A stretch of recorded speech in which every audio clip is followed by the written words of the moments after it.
Hi everyone, welcome to Option Strategies. In this video, I want to talk about how I plan to fight recession with option. Are we in recession now?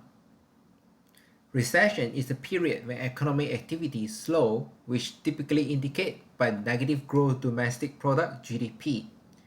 Currently, we are experiencing 2 consecutive quarters of declining gross domestic product (GDP), which is the common standard definition of a recession. Another indicator of an economic activity slowdown is the increase of our employment rate.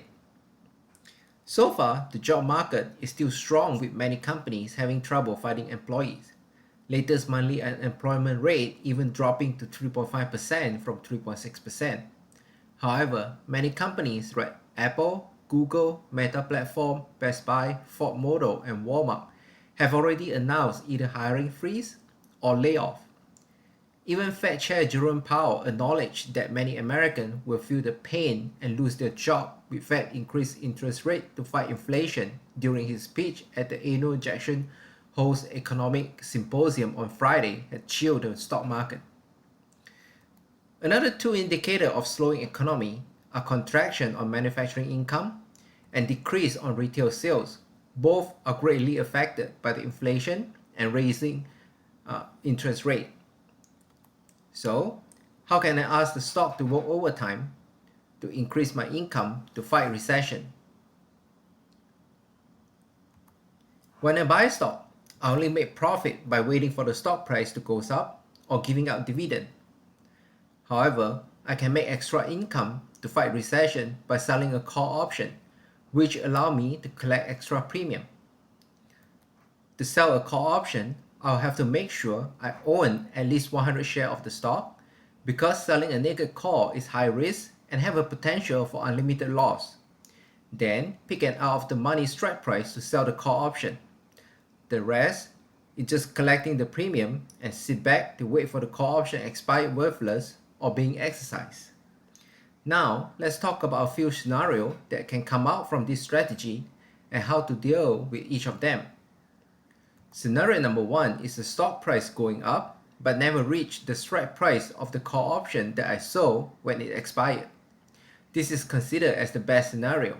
When this happens, I get to keep the premium from the call option that I sold and making profit from the growth of the stock price. Then I just sell another call option for the next expiration date.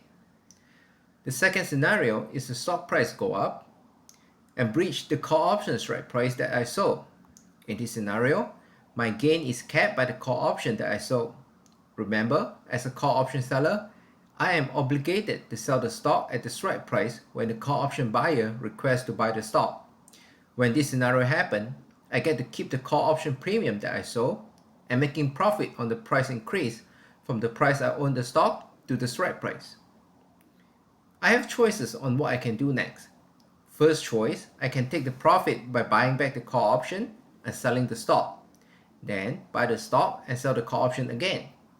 Second choice, rolling the call option, which is buying back the call option and sell the further out of the money call option to collect more premium.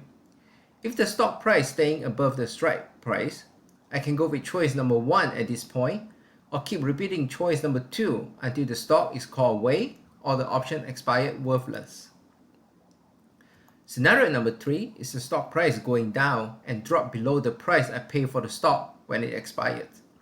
This is the worst scenario, but selling the call option allow me to cover some of the losses that I suffer by just owning the stock. When this scenario happens, I can keep selling the call option and collecting more premium. Simply holding to my stock and waiting for the strike price to increase, waiting for the stock price to increase or dividend payout is limiting the potential of the profit that I can make with my stock.